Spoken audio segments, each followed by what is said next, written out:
Pembangunan sumber daya manusia menjadi fokus utama dalam Astacita keempat sebagai upaya meningkatkan kualitas dan daya saing bangsa. Hal ini mencakup penguatan sektor pendidikan, kesehatan, serta penguasaan teknologi di tengah perkembangan global yang pesat. Masih terdapat berbagai tantangan seperti kesenjangan akses pendidikan, rendahnya kompetensi tenaga kerja, dan belum meratanya layanan kesehatan. Oleh karena itu, analisis terhadap isu ini penting untuk merumuskan strategi yang tepat dalam meningkatkan kualitas SDM secara merata dan berkelanjutan. Terdapat kesenjangan kompetensi di kalangan ASN yang ditandai dengan belum meratanya penguasaan, keterampilan, dan pengetahuan sesuai tuntutan jabatan, terutama dalam bidang transformasi digital, analisis kebijakan, dan pelayanan berbasis teknologi. Kondisi ini menyebabkan sebagian ASN belum sepenuhnya mampu menyesuaikan diri dengan kebutuhan birokrasi modern yang menuntut kerja lebih adaptif, inovatif, dan berbasis kinerja. Layanan kesehatan yang belum optimal turut mempengaruhi kualitas SDM, khususnya dalam aspek gizi dan produktivitas. Hal ini terlihat dari masih terbatasnya akses terhadap fasilitas kesehatan yang memadai, terutama di daerah terpencil dan tertinggal. Ketersediaan tenaga medis, obat-obatan, serta layanan kesehatan dasar yang belum merata menyebabkan masyarakat kurang mendapatkan penanganan yang optimal. Selain itu, masalah gizi seperti stunting dan malnutrisi masih menjadi tantangan serius untuk berdampak pada tumbuh kembang anak, kemampuan belajar, serta produktivitas di masa depan. Rendahnya kesadaran masyarakat terhadap pola hidup sehat dan keterbatasan layanan preventif juga memperparah kondisi ini, sehingga kualitas SDM belum dapat berkembang secara maksimal. Perkembangan teknologi digital menuntut adanya transformasi dalam pendidikan dan pelatihan agar lebih adaptif terhadap kebutuhan zaman. Namun, literasi digital masyarakat yang masih rendah menjadi hambatan dalam memanfaatkan peluang tersebut. Oleh karena itu, diperlukan sinergi kebijakan yang terintegrasi antara sinergi pemerintah, dunia pendidikan, dan sektor industri guna menciptakan SDM yang unggul, adaptif, dan berdaya saing global. Berdasarkan analisis tersebut, kami menggunakan teknik USG untuk mencari mana prioritas kami.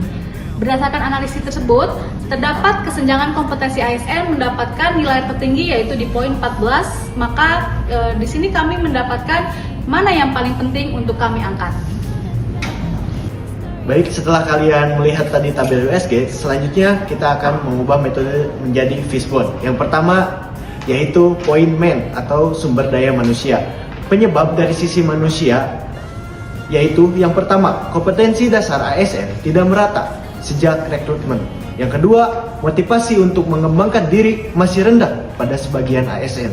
Dan yang ketiga, mindset birokratis dan resistensi terhadap perubahan. Yang keempat, literasi digital yang belum memadai. Dan yang terakhir, kurangnya self-development dan pembelajaran mandiri. Selanjutnya ada poin kedua atau metode, atau bisa disebut dengan metode atau sistem kerja.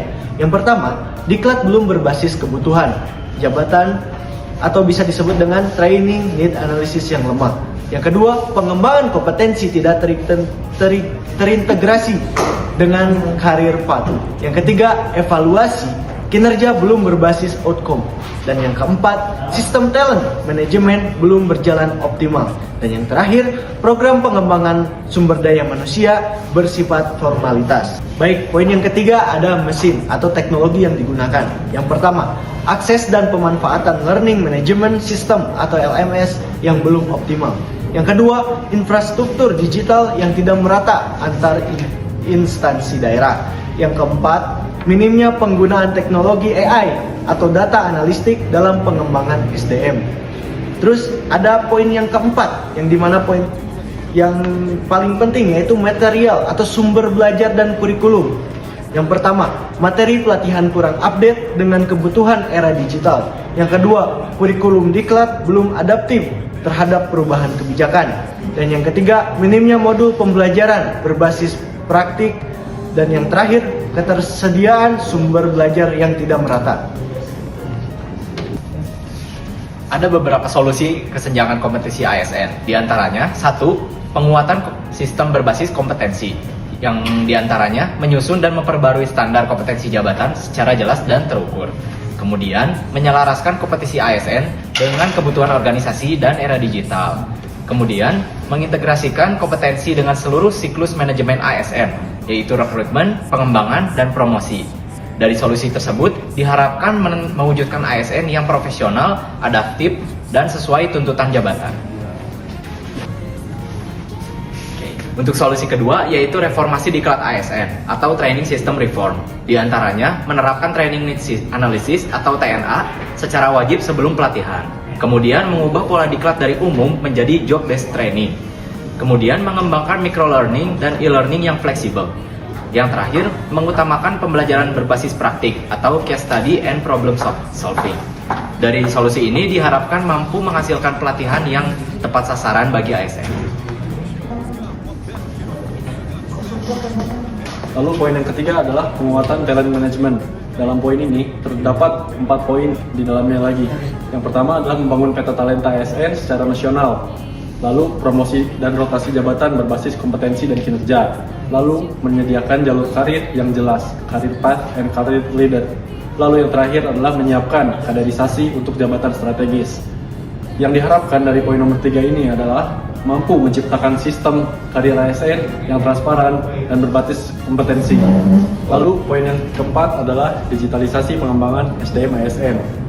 Yang pertama adalah optimalisasi Learning Management System atau yang disingkat LMS di seluruh instansi. Lalu pemanfaatan teknologi seperti AI untuk menganalisis kebutuhan pelatihan. Lalu yang terakhir adalah integrasi data kompetensi ASN secara nasional. Pengembangan platform pembelajaran digital terpadu. Yang diharapkan dari poin nomor 4 ini adalah mampu mewujudkan sistem pembelajaran yang terintegrasi, adaptif, dan bebas data.